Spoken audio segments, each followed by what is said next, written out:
Entonces, muchachos, vamos haciendo un repaso rápido de lo que, para que no nos detengamos mucho y podamos ver toda la materia. Partíamos diciendo eh, que la obesidad, ya no me voy a detener en conceptos, sino que es directamente el tratamiento. Esto es un tratamiento que es a largo plazo, o sea, a largo plazo estamos hablando de años, ¿bien? Con normas alimentarias, modificación de hábitos de conducta, ejercicio físico y, si es necesario, terapia farmacológica. ¿Ya? Recuerden que de las dos que más se abordan en la gente con sobrepeso o con obesidad es ejercicio y alimentación. Bien, y yo encuentro que también es muy necesario ayudar a modificar los hábitos de conducta, porque complementan de manera mucho más efectiva y mucho más óptimo van a dar los resultados de ejercicio más alimentación. ¿Ya? Recuerden, hablábamos de que el obeso no debe perder kilos, sino que masa grasa. Ahora, obviamente que en un comienzo la pérdida de peso es en kilos, va demostrando también cuánta masa va perdiendo y cuánto volumen va perdiendo la persona. Recordemos que generalmente en estos tratamientos, las primeras semanas se pierde mucho peso, ¿ya? Se pierde mucho peso, pero a la vez eh, ¿por qué se pierde este peso? Más que por masa adiposa, que en general se pierde mucho más lento que la muscular o que agua que se pierde, es eso, es agua lo que se va perdiendo. Bien, eh, entonces, a medida que vayamos acercándonos más a una pérdida de peso más lenta, ahí además de ver el tema de los kilos, también tenemos que ver el porcentaje de masa grasa que tiene la persona. ¿Cómo se hace esto? Se puede hacer con bioimpedanciómetro, o también se puede hacer con antropometría pentacompartimental, porque recuerden que lo importante es ver cuánta masa adiposa tiene la persona, pero también cuánta masa muscular, cuánto de hueso hay, y así, etcétera, etcétera, etcétera. Bien, es necesario consolidar la pérdida de peso a largo plazo.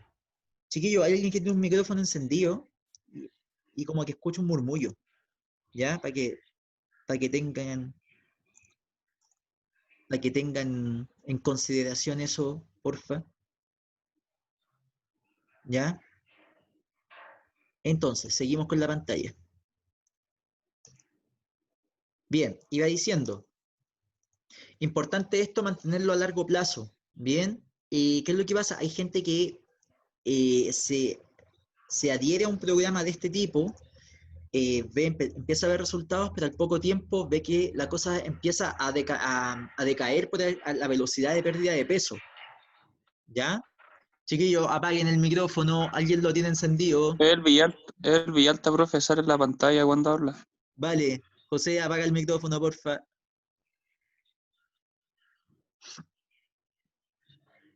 Ya. Iba diciendo, ¿es necesario consolidar la pérdida a largo plazo? Claro que sí, por lo mismo, o sea, esto tiene que ser algo constante. Una persona que tiende o que es obesa o tiende al sobrepeso, la va a atender siempre, toda su vida. Entonces, es algo que tenemos que hacer de manera constante, preocuparnos de manera constante. Bien. Objetivo, disminuir significativamente los niveles de obesidad en las personas mediante ejercicio físico. Esto es en el caso, orientándonos en el caso de nosotros. Recuerden que nosotros somos los especialistas en programas de entrenamiento y ejercicio físico. Esa es nuestra área. ¿Podemos ayudar con nutrición? Podemos ayudar, pero no es nuestra especialidad. Nosotros no estamos hechos, o sea, no estamos formados para estar haciendo minutas. ¿Lo podemos hacer? Sí, sí se puede, pero no es lo más aconsejable. Para eso hay un profesional específico. Específicos, mejorar la calidad de vida de las personas obesas, disminuir los riesgos de enfermedades crónicas, aumentar sus capacidades aeróbicas, fomentar la práctica de actividad física y guiar a estas personas al camino del bienestar y salud mediante el ejercicio. Recuerden que, la idea es que sean personas que sean activas, ¿ya? Importante porque además no es solamente por un tema estético, ¿ya? Sino que recuerden que una persona con alta adiposidad, con altos niveles de grasa y sobre todo con grasa entre medio visceral, tiene más probabilidades de sufrir enfermedades metabólicas, ¿ya? ¿Y cómo logramos hacer esto? Con una buena alimentación, obviamente, y movilizando el cuerpo, adaptándolo a un nivel de exigencias mayores. Bien. La actividad física moderada, practicada con consecuencia se refiere a en el tiempo, bien, es el mejor predictor de mantenimiento del peso a largo plazo.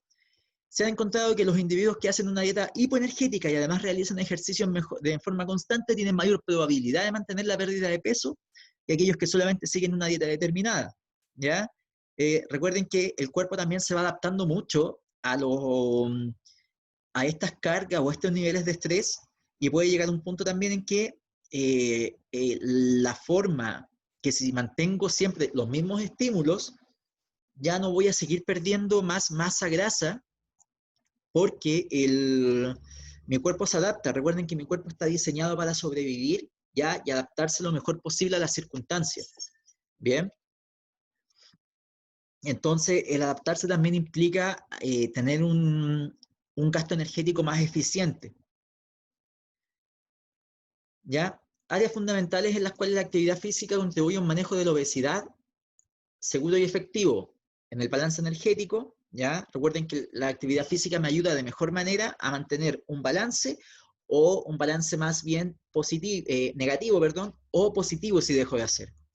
En la composición corporal, recuerden que hablábamos que cuando yo les decía, cuando uno quiere perder masa adiposa, gran parte de esto se debe a la alimentación, pero con ejercicio, tal como decía anteriormente, ayuda mucho más.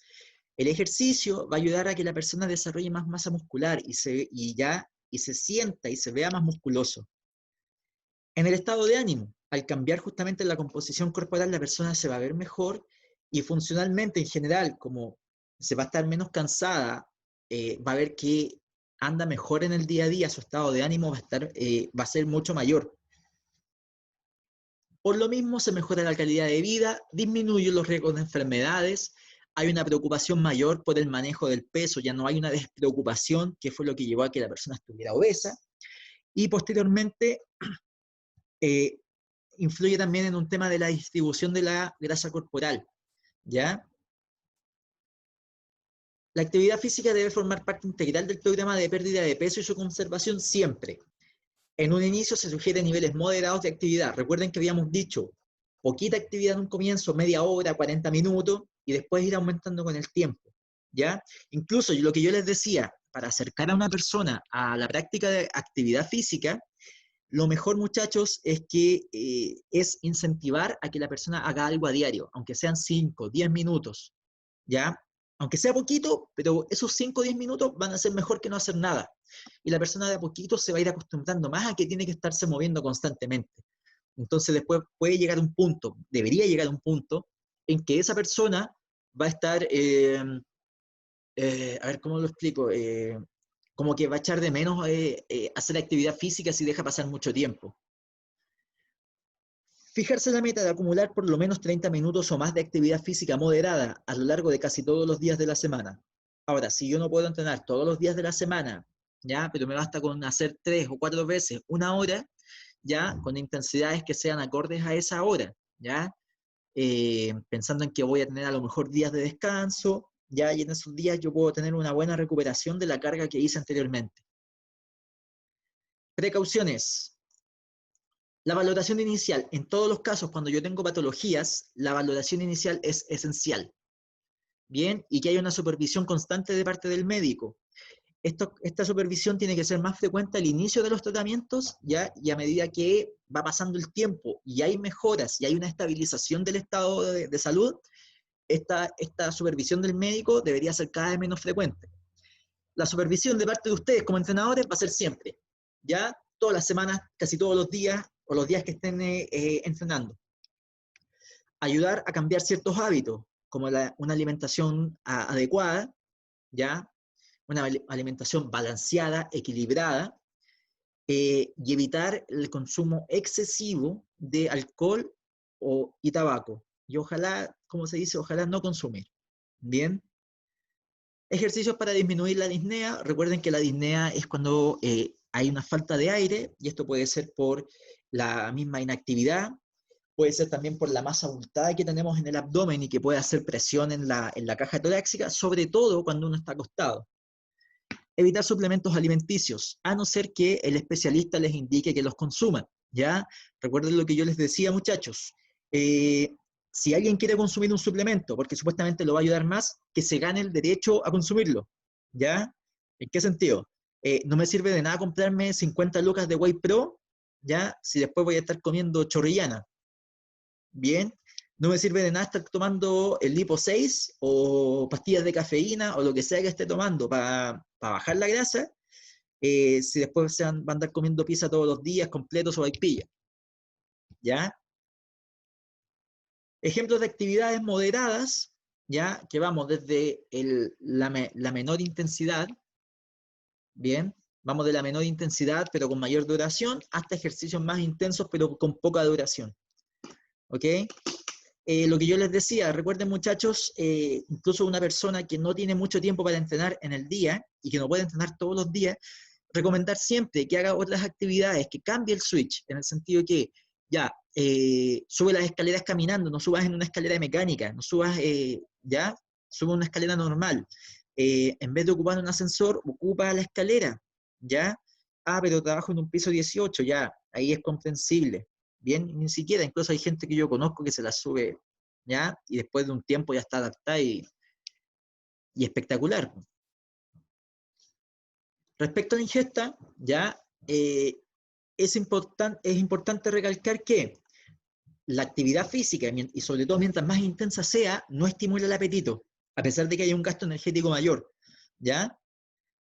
Eh, Tal como dice el segundo punto, el apetito y el ingreso de alimentos disminuyen en el ser humano y en los animales después de periodo de ejercicio intenso de corta duración. El ejercicio liviano y duradero no surte este efecto. Bien, es cosa que ustedes se fijen, hagan el experimento ustedes mismos, ¿ya? Entrenen cuando les esté dando hambre, ¿bien? Y comparen hacer cardio, lo que dicen, o correr, o andar en bicicleta, lo que sea, lo más probable es que sí sientan hambre. Hacer una rutina de un WOD de CrossFit o un HIIT, ¿bien? Después de que hagan las rutinas de alta intensidad, pero de corta duración, lo más probable es que no sientan hambre, ¿bien? Durante el ejercicio liviano a moderado, los valores de adrenalina y noradrenalina se mantienen próximos a los del reposo, pero aumentan mucho durante el estrés de ejercicio intenso. Eso es importante, muchachos. El tema con ustedes saben que cuando se eleva la adrenalina, tenemos, es porque el sistema nervioso simpático está actuando y es porque estamos en estado de alerta o de estrés. Ya cuando estamos en un estado así, una persona inconscientemente tampoco está pensando en comer, no está pensando en que tiene hambre, sino que está pensando en que tiene que salir de esa situación. Bien. Ahora, para bajar de peso, las personas que pierden peso con restricción calórica solamente corren riesgo de desnutrirse. Aquí cuando hablamos de restricción calórica estamos hablando de dietas excesivamente hipocalóricas. Bien, yo no sé si ustedes se acuerdan o si a ustedes les tocó ver algún caso alguna vez, muchachos, de gente que les dieron dietas, no sé, de 1500 o de 1000 calorías, que era como básicamente para mantener el metabolismo basal, para bajar de peso. ¿Ya? Y antes, por lo menos, yo me acuerdo que cuando yo era, estoy hablando de hace 30, 25, 30 años atrás, era muy frecuente escuchar eso, de que había que hacer dietas muy estrictas y bajar el aporte calórico de manera considerable, ¿ya? Y te mandaban obviamente a hacer ejercicio. El tema es que tenías tan poca energía, ¿ya? Y la energía que uno tiene reservada no se libera de manera tan rápida, por lo cual tampoco vas a tener un rendimiento adecuado. Si no tenía un rendimiento adecuado, tampoco se podía complementar bien con lo que es la baja de peso. Entonces que el switch empezó a cambiar y se empezó a ver que si yo bajaba un poco, apenas un poco, se hablaba más o menos de un 15%, incluso se habla de unas 400 o 500 calorías si hablamos en términos de calorías, y se practica un plan moderado de actividad física, va a ser mucho más llevadero, mucho más permanente, ya la baja y mantención del peso. Bien, por lo tanto, una de las ventajas con los ejercicios, que los ejercicios de los programas de reducción de peso, es que no obligan a restringir de manera tan radical el riesgo de alimentos, la ingesta de alimentos, perdón. Ya recuerden, muchachos, que hay que otra cosa además en este tema de la dieta es que se recomienda generalmente aumentar la cantidad de proteínas, porque así como yo voy perdiendo masa grasa porque estoy teniendo un déficit calórico, también se puede perder masa muscular. Entonces, para evitar esto, se recomienda justamente aumentar más la cantidad de proteínas para evitar o frenar esa pérdida proteica, ya muscular. El individuo tiene mayores posibilidades de satisfacer las necesidades de alimentos esenciales del cuerpo y de conservar las proteínas de este. Después de 15 a 20 semanas de ejercicio, es difícil que se siga adelgazando. Quizás porque al aumentar el rendimiento del trabajo, se economizan calorías. Lo mismo que les decía hace un ratito, o sea, mi cuerpo se adapta para sobrevivir. Y adaptarse también implica en que mi cuerpo quiere gastar la menos cantidad de energía posible, ya, para realizar todas las funciones. Bien, entonces si yo sigo haciendo un programa permanente, constante, sin muchos cambios para bajar de peso, es probable que pase esto, que en algún momento nos estanquemos. Entonces, por eso es importante que nosotros, desde el punto de vista de entrenadores, vayamos haciendo las cargas variando cada ciertos periodos de la temporada.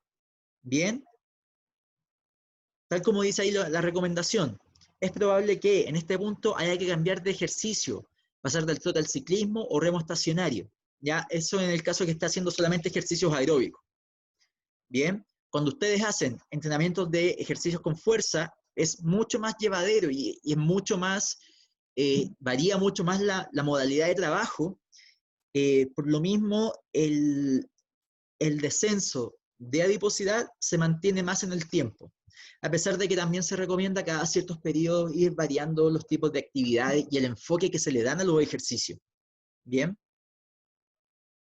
Ahora, ¿se debe tomar como guía la distancia recorrida y no la velocidad del movimiento? Sí, en un comienzo se recomienda adquirir harto volumen, ¿ya? Harto volumen de movilidad. El sujeto puede caminar a velocidad cómoda sin sentir cuidado. Diga, alguien, dígame.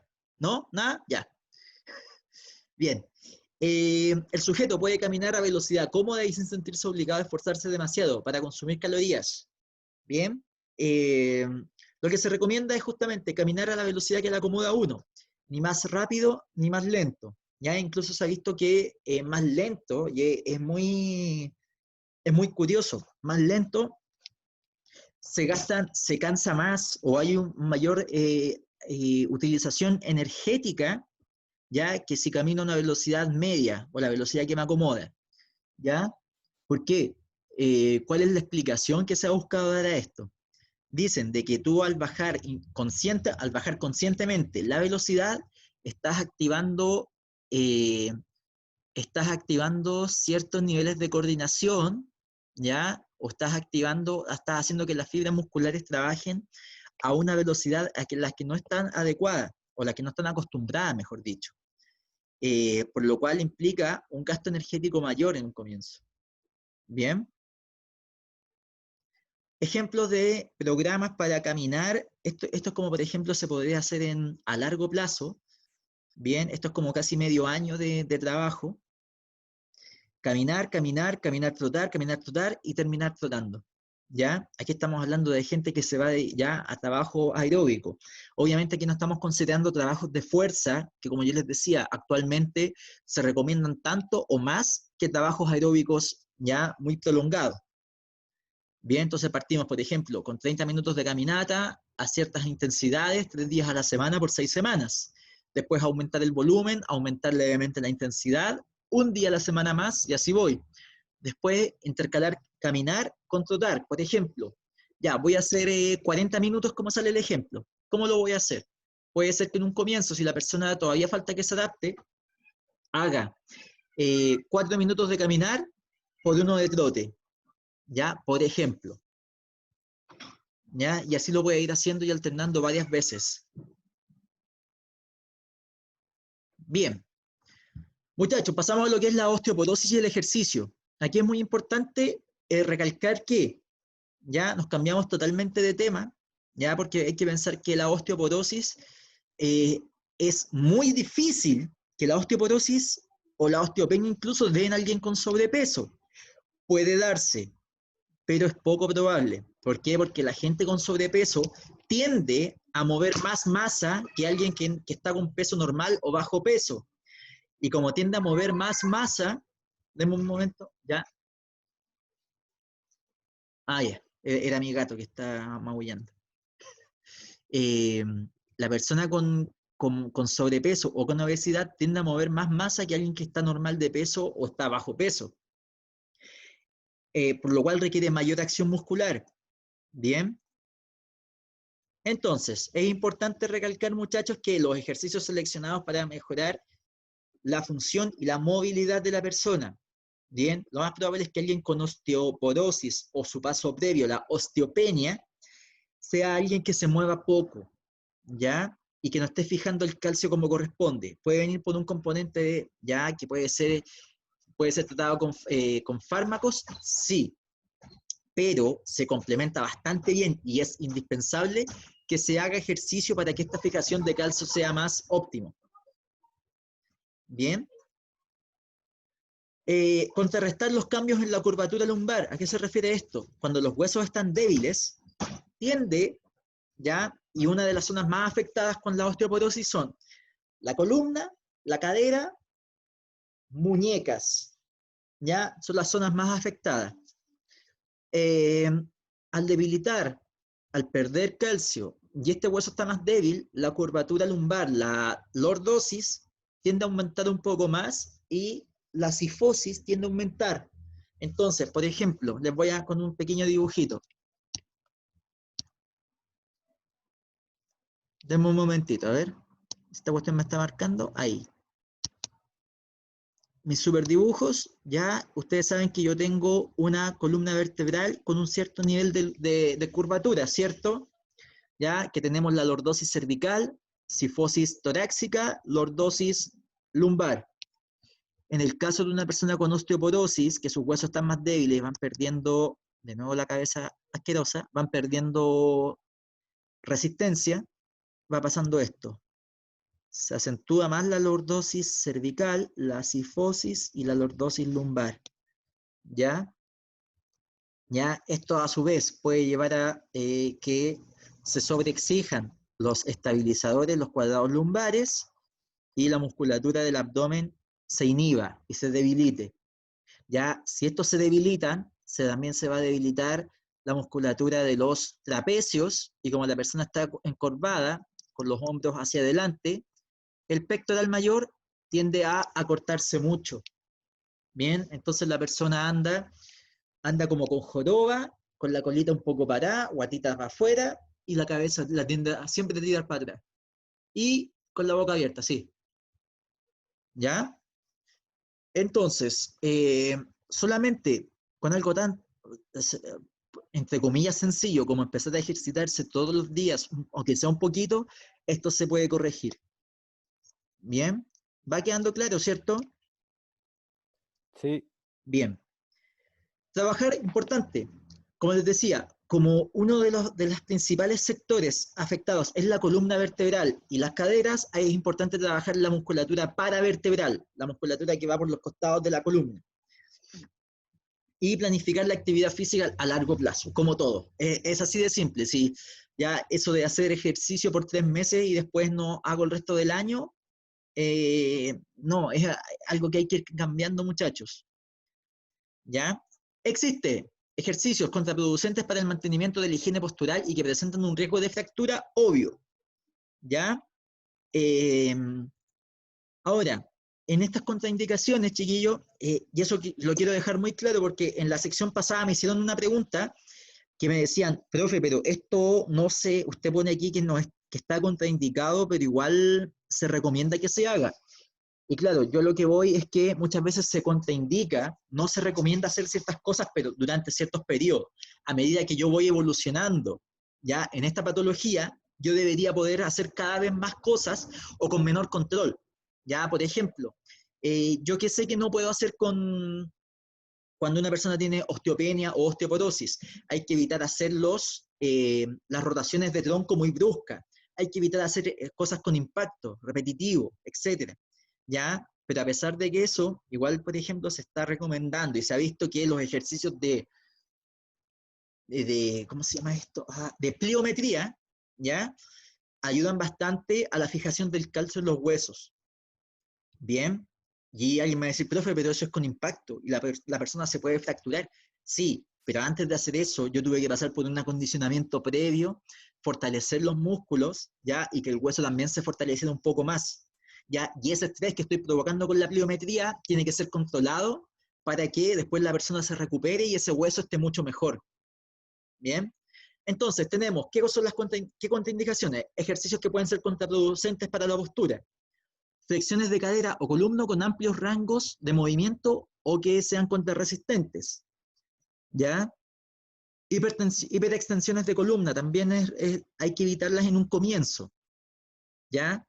Giros de columna amplios o rápidos, pero si yo puedo, por ejemplo, estarme moviendo ahí, lentito, controlado, ¿ya? Y ese movimiento lentito y controlado está haciendo la suficiente tracción sobre las vértebras, ¿ya? Los músculos o los multífidos están haciendo la suficiente tracción sobre las vértebras para que estos se vayan, a medida que va pasando el tiempo, vayamos fortaleciendo.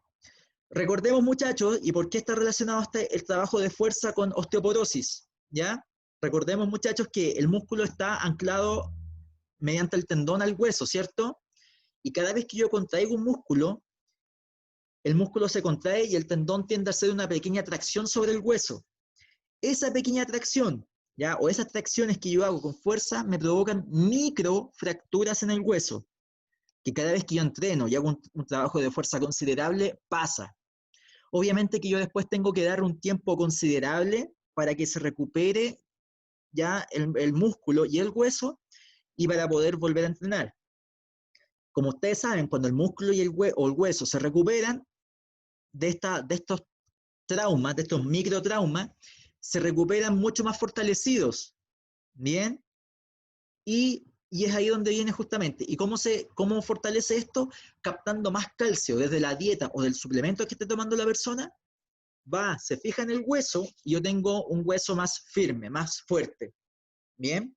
Por eso es que también siempre se dice ejercicios de fuerza, haga ejercicios de fuerza, controlado obviamente de acuerdo al estado, y yo tengo que ir mejorando de a poquito, a poquito, a poquito, hasta lograr un nivel de normalidad dentro de todo.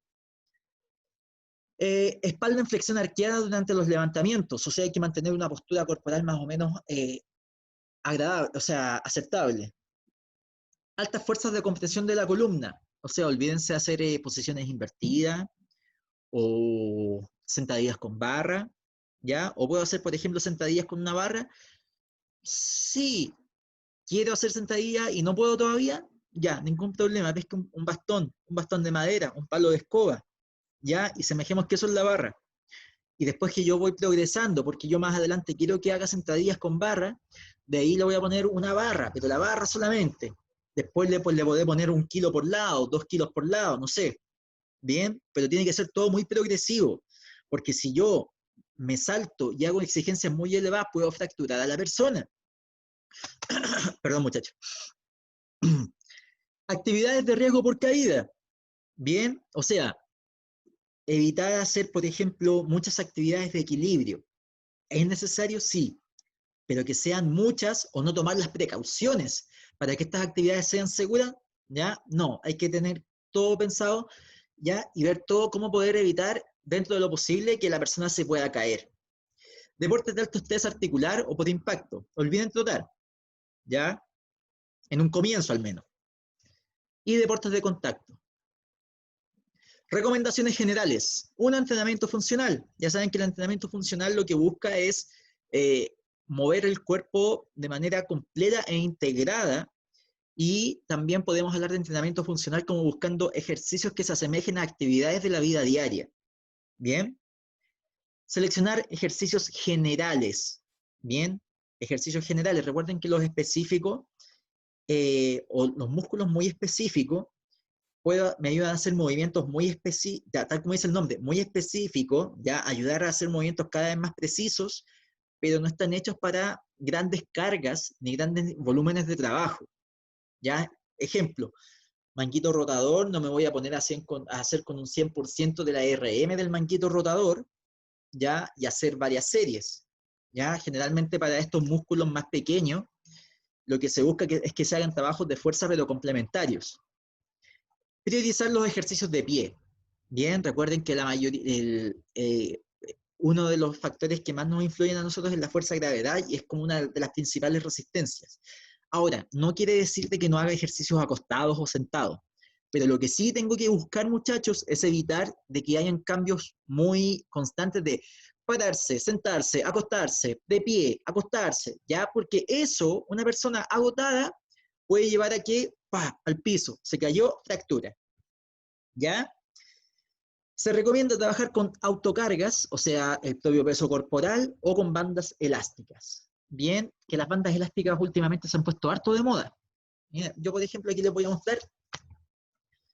¿Por qué? Porque es un material que les ayuda a, dependiendo del tipo de resistencia, yo puedo hacer un trabajo más difícil o menos.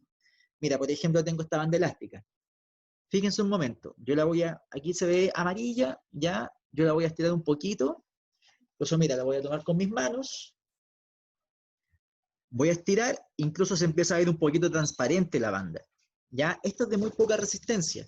Y gracias a esto también es que yo puedo abrir más los brazos y trabajar, o si quiero un poquito más de exigencia, puedo juntar más las manos. Ustedes van viendo. Ya, también, aparte de estas bandas elásticas abiertas, puedo tener estas bandas elásticas que se llaman las loop, que son cerradas. Es como una banda como tal. Bien. Y esta es una de las más livianas que tengo. Bien. Oye, y actualmente las venden, mira, estas yo me las compré por AliExpress.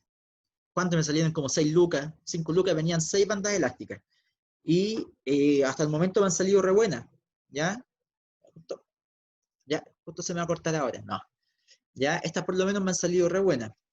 Y como les digo, cuando se compran un juego, vienen desde unas que son muy pesadas, ¿ya? A unas que son muy livianas, por ejemplo. Esta de por sí en general es muy liviana, no podemos mostrarlo bien en la cámara, ¿ya? Pero mira, se entiende que con poco esfuerzo, mira, separo. En cambio, contra una, esta es muy resistente, y lo notan en el tacto, muy gruesa. Ya viste, ahí ya tuve que involucrar, además, tuve que empezar a hacer no solamente el movimiento con un poquito con los dedos, con las manos, sino que también con el brazo, con la espalda, con el pectoral, porque es mucho más dura. Bien, estas, por ejemplo, yo las ocupo mucho, estas que son más duras, para hacer trabajos en piernas, sobre todo. ¿Ya? No se recomienda el yoga, gimnasias suaves o estiramientos. A ver, yo no es que no los recomiende totalmente, yo los recomiendo parcialmente, que se hagan, pero de a poco, de manera muy controlada y muy básica. ¿Ya? Entrenamiento de fuerza. Esto es solamente para la prevención. ¿Ya? Recuerden que una persona, yo estoy hablando por sobre 40 años, ya debería estar con un nivel de entrenamiento aceptable, pensando en que yo tengo que hacer una cuenta de ahorro de calcio para que llegar a los 55, 60 o más años y no tener problemas con los huesos. Bien, se recomienda entrenar 2-3 veces a la semana, 30-60 minutos al día, con una intensidad moderada alta, no muy baja, ya, porque así no voy a estimular lo suficiente los músculos. Número de ejercicios, 8 a 10, estábamos hablando de prevención. Series 1 a 3 con repeticiones de 8 a 12. ¿Ya? Ahora mira, comparemos. Entrenamiento de la fuerza, tratamiento. Esto es cuando yo ya estoy con la patología. Lo mismo, 2-3 veces a la semana, 30-60 minutos al día. Y aquí eso sí es importante bajar la intensidad de trabajo. 50-60%. ¿Bien? ¿Por qué? Porque el músculo lo más probable es que esté más debilitado. ¿Bien? Y el hueso también. Entonces, si hago fuerzas muy grandes, la tracción puede provocar que estas microfracturas se acentúen más. Número de ejercicios de 4 a 6 son menos. Series, puedo hacer 1 a 3 series y repeticiones de 5 a 8. Puede llegar a ser hasta 15, pero se recomienda mantenerse en pocas repeticiones en un comienzo. Ahora, si yo quiero hacer hartas repeticiones, mantener la resistencia baja. ¿Ya? Ahora, Alguien me puede decir, oiga, profe, ¿y cómo lo podemos hacer para planificar? No sé, po. A mí me están pagando por hacer 1 hora de trabajo. ¿Y cómo puedo hacer para planificar toda una sesión para una persona? Y, chiquillo, mira, vamos haciendo el trabajo. Les voy a demostrar. Partamos primero, antes de empezar con cualquier movimiento, ejercicios de respiración. ¿Cuántos ejercicios de respiración vamos a hacer en tiempo? Dejemos unos 5 minutos. Maravilloso. Después de esto, empecemos con movilidad articular. Movilidad articular. ¿Cuánto voy a hacer aquí? Como estamos recién partiendo, yo puedo hacer hasta 1 hora de movilidad articular. No, vamos a hacer 15 minutos. 15 minutos, perfecto. Ya tengo 1/3 del entrenamiento cubierto. Después de esto, vamos a hacer algunos ejercicios de activación muscular y activación respiratoria. ¿Cuánto vamos a hacer? Que no sea muy extenso. 5 minutos. Bien. Después vamos a hacer estiramientos o elongaciones. Unos 10 minutos. Ahí ya tengo 5, 20, 25, 35 minutos. Más de la mitad de la clase cubierta. Ya, pero como estoy recién comenzando, vamos a hacer ejercicios de fuerza. Bien. ¿Cuánto voy a hacer? Dije voy a hacer una serie y no quiero estresar mucho a la persona. Vamos a hacer apenas 5 minutos. Ya tengo 40 minutos cubiertos. Después de esto, voy a hacer, incluso puedo hacer, o puedo hacer al revés, mira, voy a borrar acá. Antes de hacer la fuerza como tal, quiero que la persona, vamos a hacer ejercicios de equilibrio. Ya, pero equilibrio, esto tiene que ser muy controlado, muy de bajo peligro o de baja inestabilidad. Ya siempre apoyándose con algo en caso de inestabilidad, unos 5 minutos. Entonces ya llevo 5, 20, 25, 30, ahí llevo 40 minutos. Fuerza, voy a hacer otros 5 minutos, ya, y tengo 5, 20, 25, 35, tengo 45 minutos, me quedan 15 minutos. ¿Qué es lo que voy a hacer? Voy a volver a hacer estiramientos finales, unos 10 minutos más, o no, dejémoslo en 5, menos que al inicio. Y respiración para terminar 5 minutos. En total tengo ahí sumando 55 minutos. Piensen que entre medio, entre cada trabajo, mientras yo explico todo, se van otra cantidad de tiempo y ahí ya tendría la hora de trabajo. Y es así de simple como ustedes se pueden planificar. Bien, y mira, trabajo de fuerza. Apenas, mira lo que estoy dando de tiempo. Es bajísimo. ¿Ya? Ahora vámonos a este mismo trabajo de fuerza que estoy hablando. ¿Cómo voy a hacer en 5 minutos fuerza? Fácil. Pensando en que yo tengo una persona que lo más probable esté poco entrenada. Ya, y estoy hablando de 4 a 6 ejercicios. Ya, dijimos vamos a hacer fuerza. Y tengo 5 minutos. Yo me programé con 5 minutos. Vamos a hacer ejercicios muy simples. Oposición de manos. 1 es esto. La misma persona se va dando resistencia. ¿Ya? Oposición de manos. Banda elástica, la más sencilla, la menos resistente. ¿Qué ejercicio vamos a hacer con esta banda elástica? Aperturas de brazo. ¿Para qué? Para activar la musculatura de la zona torácica. Listo. Muchachos, si quieren opinar, opinen nomás. ¿Ya? De repente siento que estoy... ¿Ya? Ya, ahí tengo otro. ¿Qué más voy a hacer? Voy a hacer 1/4 de sentadilla. ¿Ya? 1/4 de sentadilla. Perfecto. ¿Qué otra cosa voy a hacer? Rotación de tronco. Puede ser sentado de pie. Ahí ya tengo 4 ejercicios. Y vamos a hacer uno más. ¿Cuál puede ser? ¿Qué otro ejercicio puedo hacer? Rotación de tronco, 1/4 de sentadilla. Perfecto. Y voy a hacer, puedo hacer este ejercicio de un ejercicio más integrado. Jumping jack, pero sin salto. ¿Cómo se hace un jumping jack sin salto? Es ir alternando una pierna y después la otra. ¿Ya? Eso es todo. ¿Ya? Que es como la variante sin impacto. Ah, ya tengo 5 ejercicios. Lo que voy a hacer, voy a trabajar 20 segundos, a ver, perdón, voy a trabajar 30 segundos y voy a descansar 30 segundos. O voy a trabajar 20 segundos y voy a descansar 40 segundos. Ustedes vean cómo lo... ¿Ya? Y con eso, ahí ya se me van. Entonces, entre cada ejercicio con su pausa respectiva, se me van 5 minutos. Ya está hecho el trabajo. Listo. Una serie por hoy día, nada más. ¿Ya? Y es así de sencillo, muchachos. Bien, estoy estimulando, estoy activando, pero sin un gran nivel de estrés. Ya la idea es que la persona se adecue. Bien, ahí le estoy dando un ejemplo. Bien, muchachos, ¿alguna pregunta, alguna duda, algo que quieran? ¿Sabe qué, profe? No estoy de acuerdo con usted. Díganmelo nomás, si total, creo que estoy hablando aquí con futuros colegas y toda crítica o tema de conversación que uno lo pueda ayudar a mejorar es bienvenido. ¿No? ¿Todo bien? Todo bien, profe. Bien.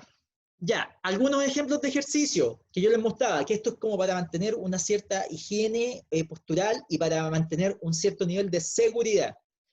Por ejemplo, sentadilla firmándose en el respaldo. Bueno, yo creo que si alguno de ustedes ha visto mi Instagram, ya los que se han metido y han visto, últimamente he estado subiendo videos en que muestro ejercicios y voy mostrando variantes para que sean más seguras o que sean más asequibles para personas que a lo mejor no pueden hacer un ejercicio X. ¿Ya? Por ejemplo, hay un video en que yo salgo haciendo sentadilla y muestro la sentadilla a 90 grados, después muestro un cuarto de sentadilla y después muestro sentadilla afirmándose en el respaldo. Perfectamente se puede hacer.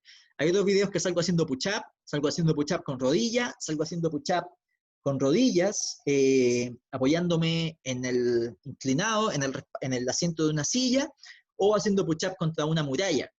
Bien, es cosa que ustedes vayan buscando las alternativas y es cosa de que ustedes como entrenadores acerquen a la gente al ejercicio, o acerquen el ejercicio a la gente, mejor dicho, ya que pueda ser mucho más llevadero hacer ejercicio, porque muchas veces la gente cree que es llegar y irse a sufrir, y quedarse ahí sufriendo y hacer cosas que después me van a dejar adolorido una semana, y no es la idea, sobre todo las primeras clases. Ya, ejercicio sentado, mira, movimiento, ya, y activando bien, juntando bien las escápulas atrás. Ejercicios tumbados, que yo les decía, no es que hay que evitar hacer ejercicios acostados, de hecho es muy bueno, pero lo que hay que evitar hacer son los cambios constantes de posiciones, de pie sentado, de pie acostado, de pie, ya, porque ahí es donde puede ocurrir el riesgo de que una persona ya cansada se caiga, es más probable. Bien. Máximo cuidado con las personas que tengan muy establecida la enfermedad para evitar la flexión anterior de columna, en agacharse.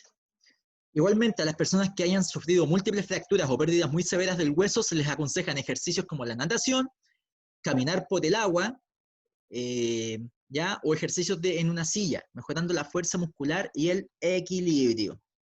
Bien. Ahora detalle acá, muchachos. Aquí hay una trampita con el tema de los ejercicios de agua, con la natación.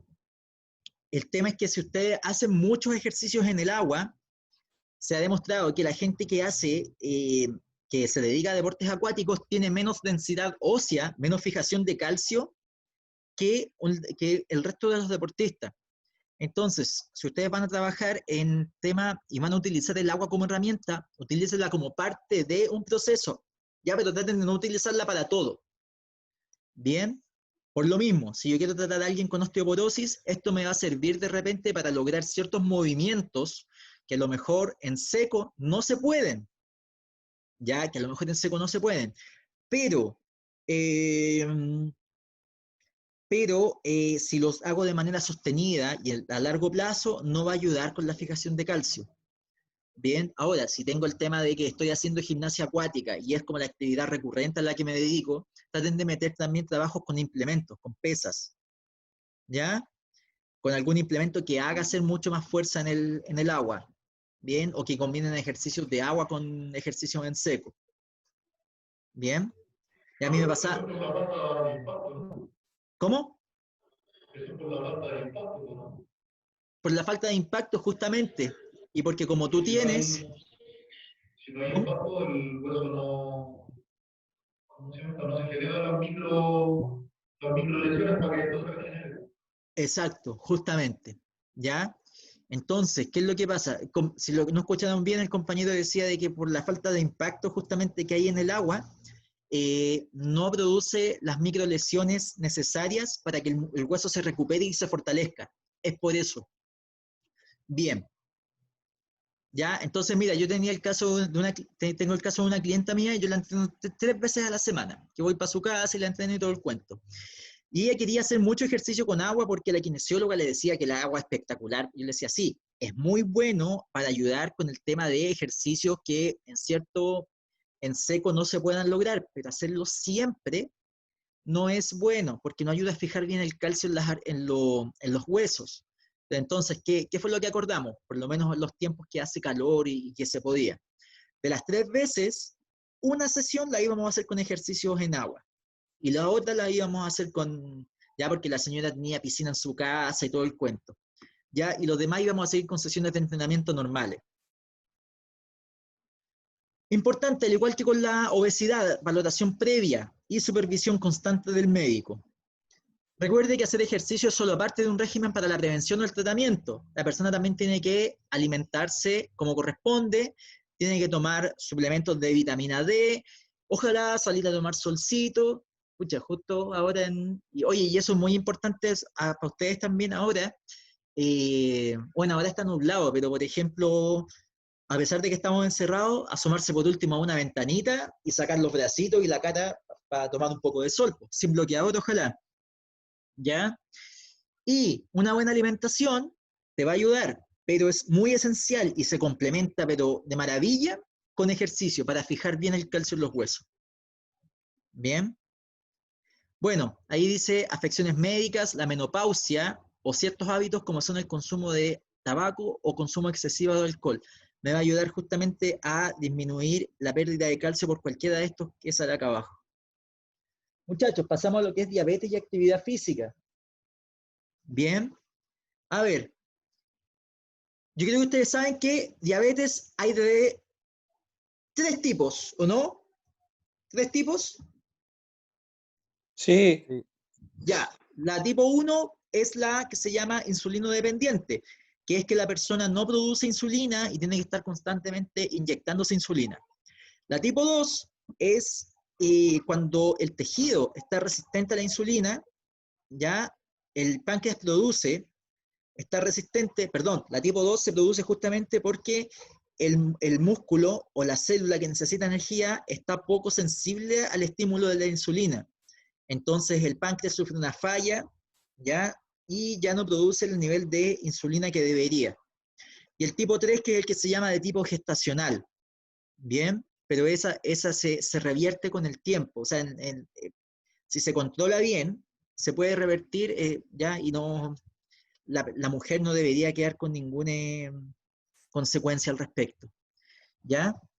Dice, ¿no hay una cura para la diabetes tipo 1? No, pero basta con que la persona con sus inyecciones de insulina pueda mantener a raya y controlado esta condición. En la diabetes tipo 2 se puede contrarrestar con cambios en el estilo de vida, especialmente bajando de peso con ejercicio. Aquí es fundamental el ejercicio, tanto y más que o no, yo diría tanto, igualados casi, con la alimentación. ¿Ya? Y dice, algunos casos la diabetes de tipo 2 se puede controlar, porque, ojo, cuando yo tengo diabetes tipo 2 es un estado que permanece, no es que yo lo revierta. ¿Bien? Ya eso es lo que se ha visto, que ya antes se decía, no, tú mantení y lo controlás y listo, no. O sea, tú empezaste con la diabetes, tú ya mataste el páncreas, por así decir, ya no produce la insulina suficiente para mandar la glucosa al músculo o a la célula que necesita energía. Pacientes con diabetes mellitus tipo, ahí está mal, es tipo 1. Espérame, voy a borrar ese. Ahí sí. Diabetes tipo 1. Importante es que hay que mantener los índices de glicemia controlados. Bien, como les digo, con las inyecciones, con las dosis que ya están establecidas por el médico, no debería tener ningún problema. El ejercicio puede aumentar la sensibilidad a la insulina, lo que ya decíamos. Cuando yo tengo una persona que, por ejemplo, en la diabetes tipo 2, es porque el músculo está tan inactivo, ocupa tanta poca energía que dice, ¿para qué necesito más energía que anda circulando? Si ya tengo, no la ocupo, está ahí. Bien, entonces, ¿qué es lo que pasa? Dice, insulina, yo no te voy a pescar, ya, y ¿qué es lo que pasa? Toda esa glucosa se va quedando en el torrente sanguíneo, y es ahí donde aumenta la glicemia. El ejercicio puede aumentar la sensibilidad, aunque esto no implique un óptimo control de la diabetes de forma automática, obvio. Para conseguirlo a largo plazo, los pacientes deben desarrollar una actividad física diaria teniendo en cuenta los siguientes factores. 1, el momento del día. Generalmente en la mañana la persona está más sensible al efecto de a captar glucosa que en las tardes. Bien. Duración e intensidad. Recuerden que si ustedes vieron bioenergética o bioquímica, no sé cuál fue el ramo que tuvieron, bioenergética me parece que se llama. Nosotros tenemos,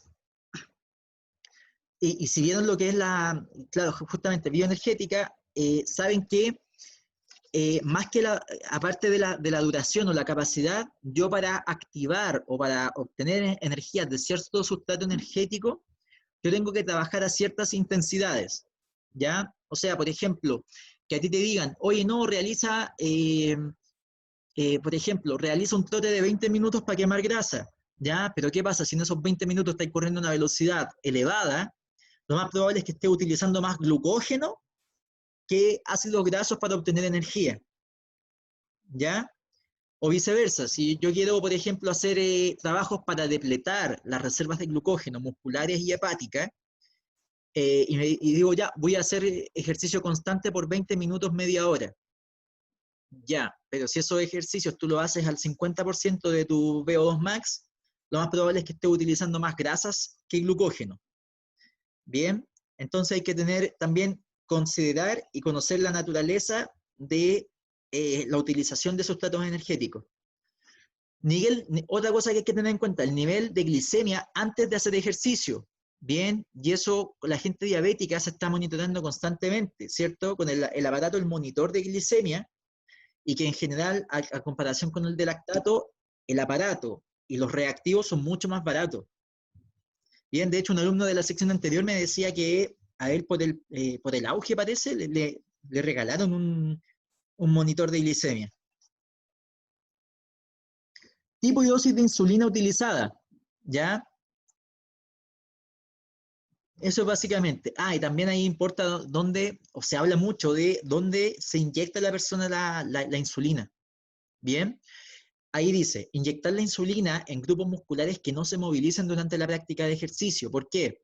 Porque se dice, ya, yo por lo menos estoy buscando información al respecto, para comprobar, pero para estar bien seguro, a eso me refiero, que si yo yo inyecto, por ejemplo, insulina en el muslo, ya, o en la cadera, y voy a correr mucho, lo más probable es que toda la insulina que inyecté se vaya muy rápido a esa zona, a esos grupos musculares, y el resto del cuerpo no tenga la suficiente insulina para mandar glucosa al resto de sus tejidos.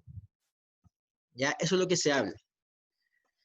Planificar el ejercicio para realizarlo de forma regular, a la misma hora cada día. ¿Para qué? Para entrenar al sistema endocrino. Bien, para que no tengamos demasiadas alteraciones, fluctuaciones con el tema de la glicemia. ¿Ya? O sea, uno tiene alteraciones en la glicemia en el día, obvio, pero en una persona diabética esto se puede acentuar mucho más y se puede llegar a descompensar. Entonces nosotros tenemos que buscar evitar eso. ¿Ya? Muchachos, antes de seguir con las normas básicas, son las 12:10, tomémonos un pequeño receso y después seguimos viendo el resto de la materia. ¿Ya? ¿Alguna Ya, pregunta? profe. ¿Alguna pregunta? ¿No? ¿Está todo bien? No. Ya, vámonos a una pausa de 10 minutos y a las 12:20 retomamos la clase, ¿ya? Creo que igual a comentar, después me vuelvo a conectar el mismo. ¿Cómo? Me desconecto y me conecto el mismo. Ok, sigamos grabando la clase y retomemos la información. De aquí hasta que nos dé 10 para la 1 o 5 para la 1. Ya, habíamos dicho, normas básicas de lo que es entrenamiento para personas diabéticas, sobre todo. ¿Ya? Adaptar el horario de las comidas y de la acción de la insulina, ¿ya?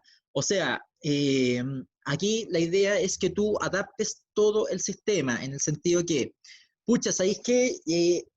No puedo adaptar el horario de entrenamiento a mis comidas, porque esta es la única hora que yo puedo hacerlo. Bueno, entonces adapta el horario de tus comidas y de tus dosis de insulina al horario en que sí puedes entrenar. Administrar una cantidad extra de hidratos de carbono antes o durante el ejercicio, ya antes o durante, o reducir la dosis de insulina. ¿Para qué es eso de reducir la dosis de insulina? Para que no tengas un pic de insulina demasiado alto y después te venga el famoso bajón, ¿ya? Y respecto a la dosis extra de hidratos de carbono, ¿qué tipo de hidratos de carbono creen ustedes que es lo mejor cuando estoy entrenando? ¿Un tipo de hidrato de carbono simple o complejo? A corto plazo. A corto plazo, Depende de la actividad. depende Depende de la actividad que vayamos a hacer. Exacto, exacto, es sobre todo eso. Pero generalmente lo que más se recomienda es que tenga un índice glicémico medio o bajo. ¿Para qué? Para que la liberación de energía se mantenga estable. Ya recuerden que cuando tenemos hidratos de carbono simples o de alto índice glicémico, pasa esto. Partí aquí, este es mi puntito, el rojo, muy rápida la absorción, pero así como también es muy rápida, puede descender muy rápido. Y en algún momento la glucosa disponible en la circulación es insuficiente. En cambio, si yo consumo un carbohidrato más complejo, ¿qué puede ser un carbohidrato más complejo? Un arroz integral, legumbres, ¿qué otras cosas pueden ser?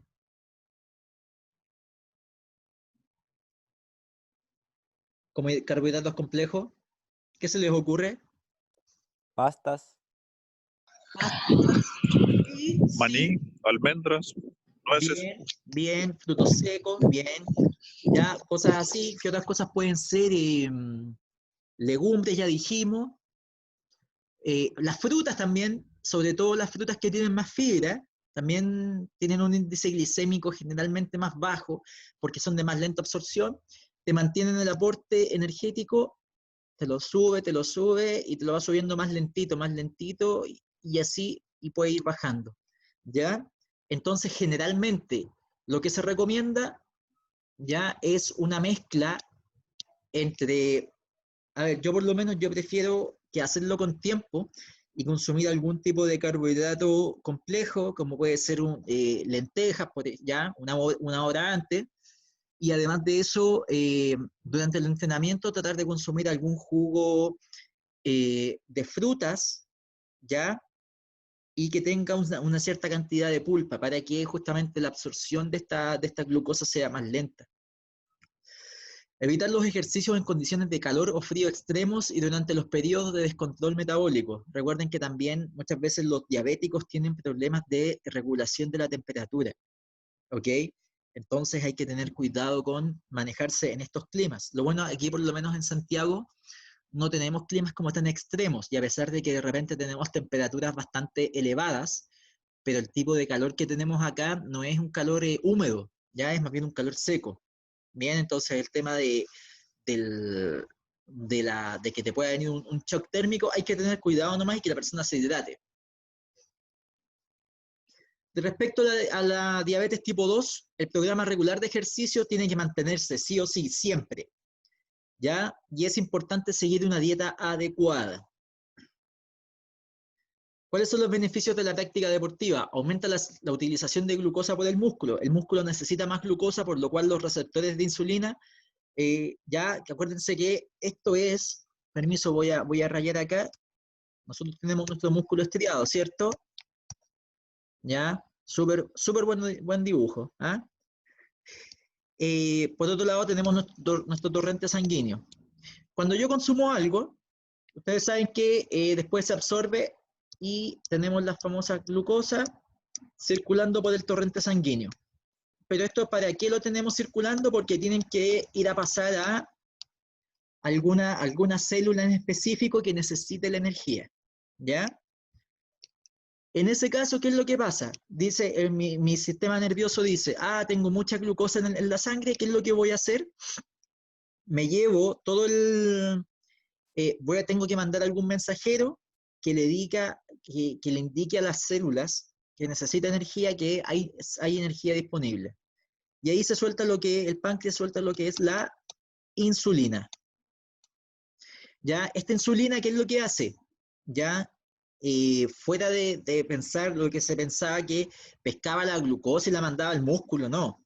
Lo que hace es, le dice a la célula, en este caso el músculo, le manda el mensaje y le dice, glucosa disponible, ¿y qué es lo que hace el núcleo de la célula? Activa el famoso GLUT4.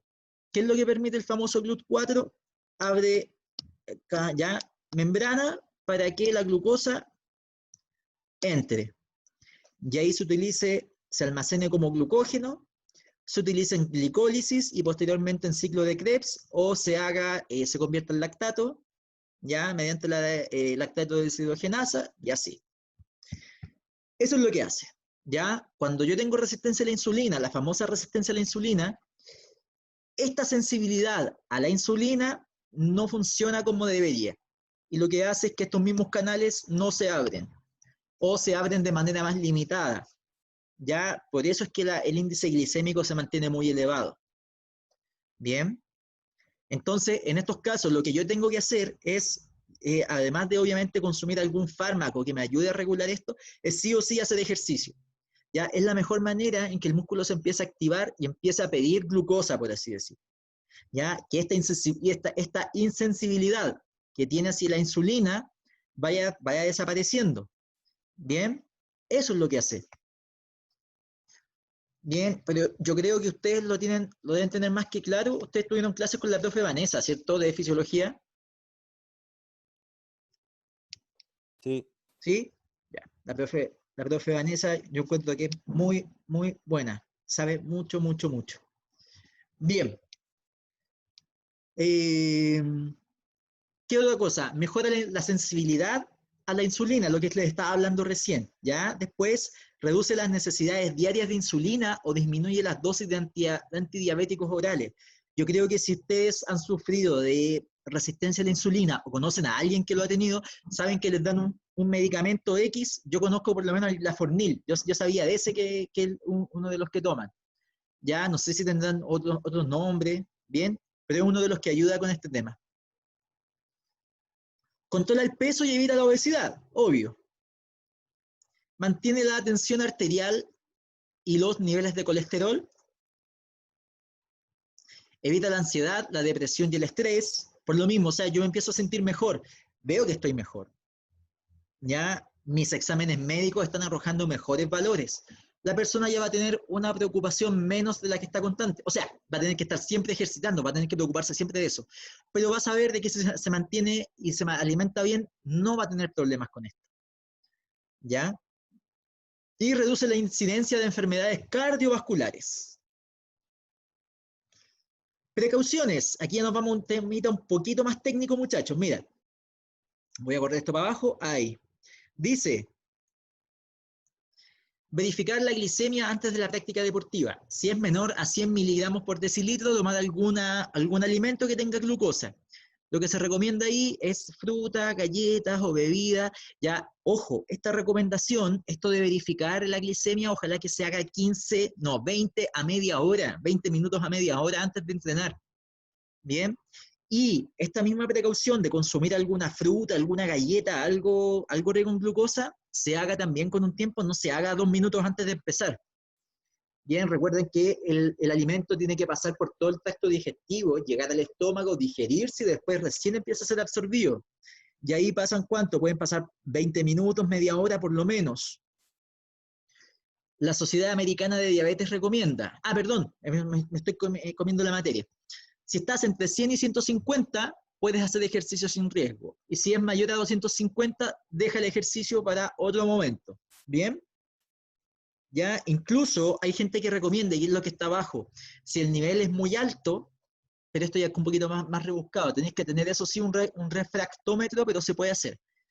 Es hacer una prueba de sangre con el monitor, o sea, con el, ¿sí? O de cetonas en la orina. Como les digo, el refractómetro, que es un aparatito que uno pone una muestra de orina ahí y puede revisar los valores, ¿ya? Puede dar, si da resultado positivo para cetonas, hay que evitar las actividades vigorosas, ¿ya? ¿Ya? Entonces aquí, ¿qué es lo que te está recomendando? Más que dejes de hacer ejercicio, no hagas ejercicios vigorosos, haces de baja intensidad o con suerte moderado. Si no tienes cetonas en la sangre o la orina se siente bien, también puedes hacer ejercicio sin ningún problema, ¿ya? Pero como les digo, controlado, moderada la intensidad. Bien, precauciones, muchachos. Dice, disminuir la dosis de insulina antes de la actividad. Bien, no inyectar la insulina en una región muscular que se vaya a exponer a gran esfuerzo, lo que ya hablamos, por la rapidez que puede llegar, evitar el ejercicio físico en momento del pic máximo de acción de insulina. Bien, por eso es que hay que hacerlo con tiempo. Bien, hay que programarse el tema de las comidas, las inyecciones y la práctica de actividad física. Bien, controlar la glicemia durante y después del ejercicio. Tomar un suplemento de hidratos de carbono durante ejercicios prolongados. Recuerden, es bueno tomar, por ejemplo, jugo de frutas. Incluso recomiendan ya una pizquita, pero muy poco, de sal. ¿Ya para qué? Para evitar justamente perder demasiado líquido. Consumir líquidos, y ahí con esto también puede ser una buena alternativa y se soluciona. Consumir líquidos, sobre todo agua, desde 2 horas antes de empezar a ejercitarse durante la práctica deportiva, para evitar que la deshidratación me pueda descompensar. Controlar el grado de deshidratación de la temperatura ambiente, ¿ya? Relacionado con lo anteriormente hablado. Siempre que un diabético siga un programa regular de ejercicio que favorece la tolerancia a la glucosa, se deben readaptar los tratamientos con fármacos y prever ciertas medidas dietéticas para evitar que durante su práctica surja algún episodio de hipoglucemia. Profe, ¿y cómo diablos se hace esto? No, ahí es coordinación con el médico, ¿ya? Y ahí, yo sé que eso es difícil, pero sería ideal que uno pudiera estar trabajando y tener una comunicación más directa con el médico de la persona, ¿bien? Porque eso también, a mí me ha tocado, por ejemplo, pasar esas cosas con kinesiólogos, ¿ya? Con gente que se está tratando con kinesiólogo y están tratando conmigo, y de verdad que facilita mucho más el trabajo, ¿ya? Porque también te dan su visión de lo que está pasando, y uno puede ir conversando y sugerir, y ellos también nos sugieren a nosotros, y es súper genial. Pero es difícil, pero se puede hacer. Bien, otras precauciones. Aconsejable conocer el comportamiento de la glicemia en relación con los diferentes tipos de ejercicio físico. O sea, lo mismo que hablábamos, muchachos, el continuum energético, conocer la naturaleza de los sustratos de los cuales yo obtengo energía, la duración, ¿ya? Y a qué intensidades del ejercicio yo utilizo unos más que otros, ¿ya? Y después, algunos pacientes diabéticos pueden padecer complicaciones como arritmia durante la práctica del ejercicio. Se ha visto, pero no es algo que se dé con demasiada frecuencia, pero también hay que tener ojo con eso. Tipos de ejercicios que se recomienda para estas personas. Aeróbicos de sobrecarga y estiramientos. ¿Bien?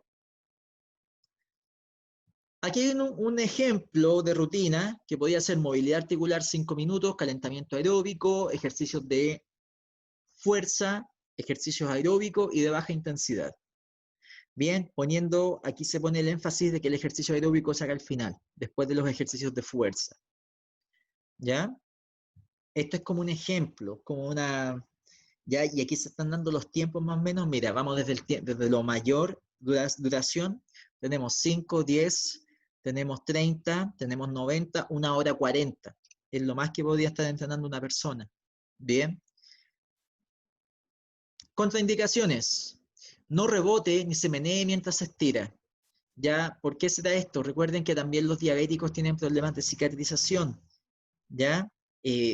Generalmente, si yo sufro una lesión muy grave por tener algún movimiento brusco, la cicatrización, la recuperación de esto va a costar un poquito más.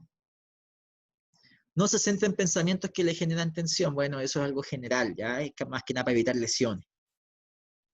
no aguante la respiración, la famosa apnea, no se esfuerce hasta el punto de sentir dolor. Bien, recuerden, por lo mismo que les hablé anteriormente. Generalmente hay un problema de cicatrización en un diabético. Si yo llevo a la persona hasta, como dice, ese punto de sentir dolor, es porque estoy provocando una lesión, la microlesión se está agrandando. Va a costar más que se recupere. Si va a trabajar con sobrecarga, evite cargas submáximas y máximas. Evite los deportes de oposición. Más que nada, el tema de los deportes de oposición es porque, por lo mismo, por el tema del problema de cicatrización, ¿ya? Evita actividades de constante impacto, fase inicial. Eso es para evitar heridas, roturas, etcétera, etcétera, etcétera. Tratamiento general. Llevar una alimentación baja en grasas y sal. Reducir el peso excesivo. Ya sabemos más o menos cómo planificar entrenamientos de fuerza y combinar o intercalar con entrenamientos aeróbicos. Bien. Comenzar un programa físico regular.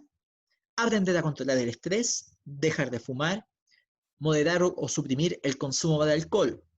Ya, acuérdense también, chiquillos, que la mayoría de las bebidas alcohólicas tiene gran cantidad de azúcares. Bien.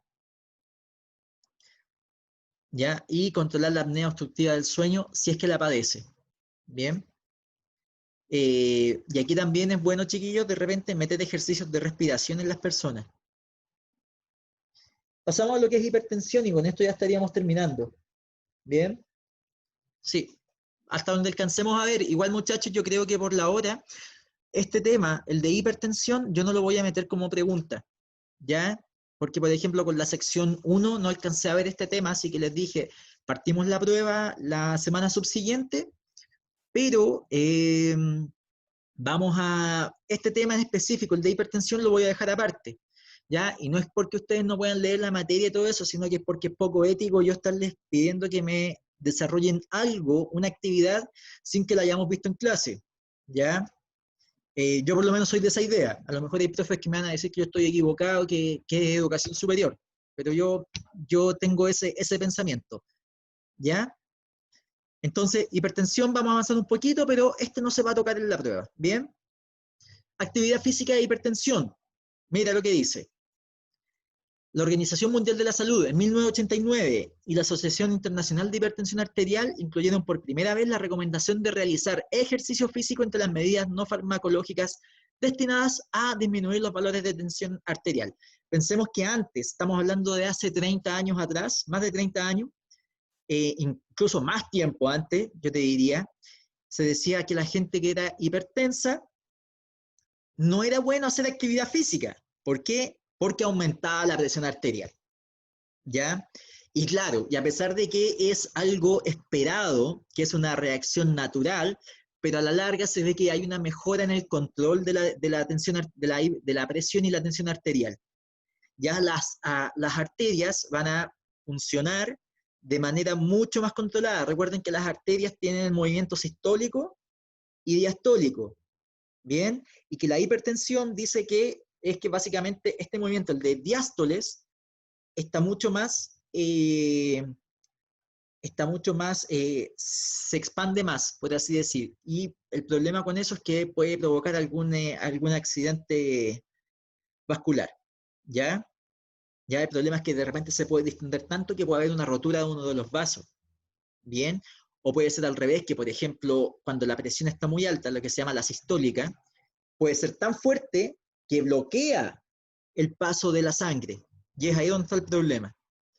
¿Bien?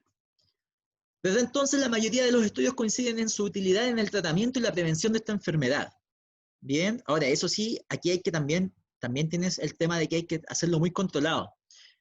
Reducción de la presión arterial después de la rutina de ejercicio. La presión arterial está determinada por el gasto cardíaco y las resistencias periféricas totales. Eso ya, si lo vieron en fisiología, se acuerdan, incluso hasta hay una formulita pequeña. La reducción de la presión arterial está relacionada con estas dos variables, aunque generalmente se atribuye más a la segunda, a las resistencias periféricas, justamente. ¿Ya? Tal como les decía, dilatación del lecho vascular arterial periférico durante el ejercicio con reducción de las resistencias periféricas en individuos con hipertonía arterial. O sea, lo que les decía, que puede pasar desde que las arterias, por ejemplo, en el caso de las personas mayores, se distienden tanto y se quedan rígidas y cuesta mucho más volver, o que se distienden tanto que yo puedo sufrir una rotura del vaso y ahí tengo un accidente vascular, ¿ya? Reducción de las cifras de presión arterial tras el ejercicio, en la fase de recuperación ligeramente por debajo de las del inicio, ¿ya? O sea, yo entrené, tenía una presión arterial, entrené y después de entrenar se volvió a tomar, horas después obviamente, y se vio de que hay estos valores que pueden haber estado elevados tienden a descender un poquito, ya tienden, como les digo, no es que desciendan de manera milagrosa de un momento a otro. Se recomienda realizar actividad física de carácter aeróbico entre 30 a 60 minutos, 3 a 5 veces a la semana. O sea, si se fijan todo, mínimo 3 veces a la semana, recomendado. Aun cuando la reducción de valores de tensión arterial parezca pequeña, puede ser suficiente para traducirse en una rebaja significativa de la incidencia de accidentes cerebrovasculares e infartos al miocardio.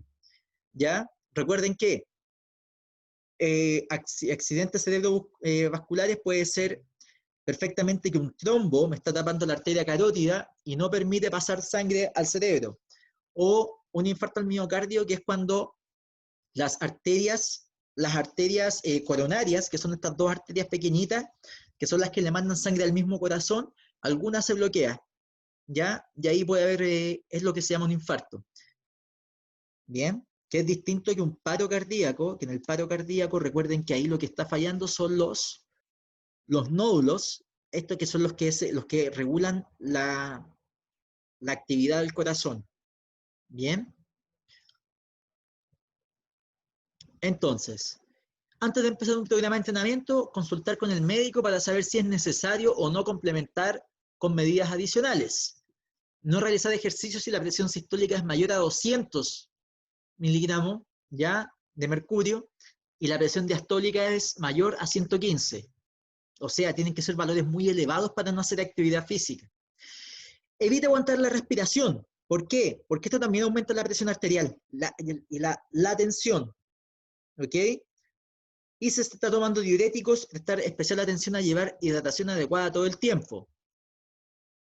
Si se está tomando beta bloqueantes y usa habitualmente pulsómetro para controlar la frecuencia cardíaca, hay que tener en cuenta que se verá reducida en 15 a 30 latidos por minuto, que igual es elevado.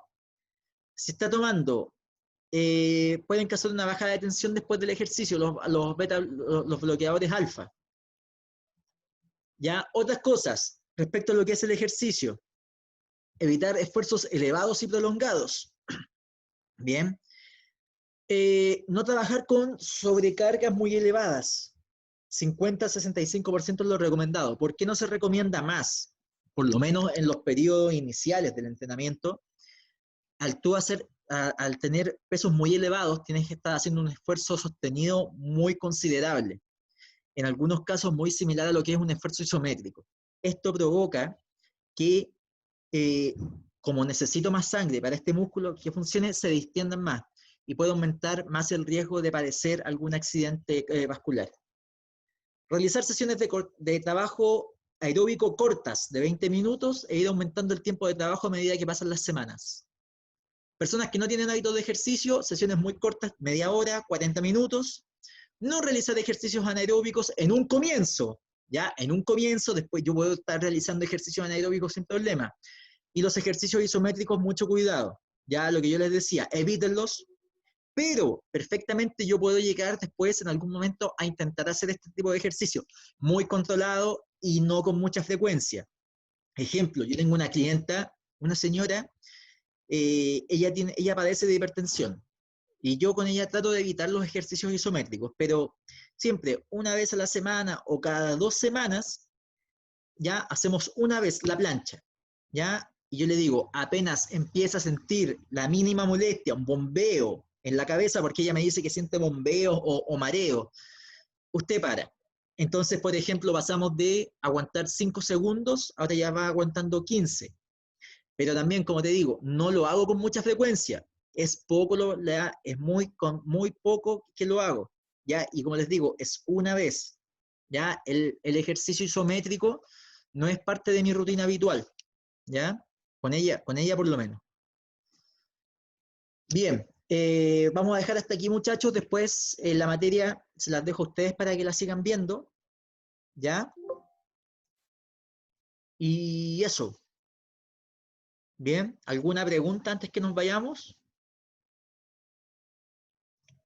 ¿Alguna preguntita? Profe. No, profe. ¿Ah? ¿El trabajo se puede enviar hasta las 12 hoy? Espérame.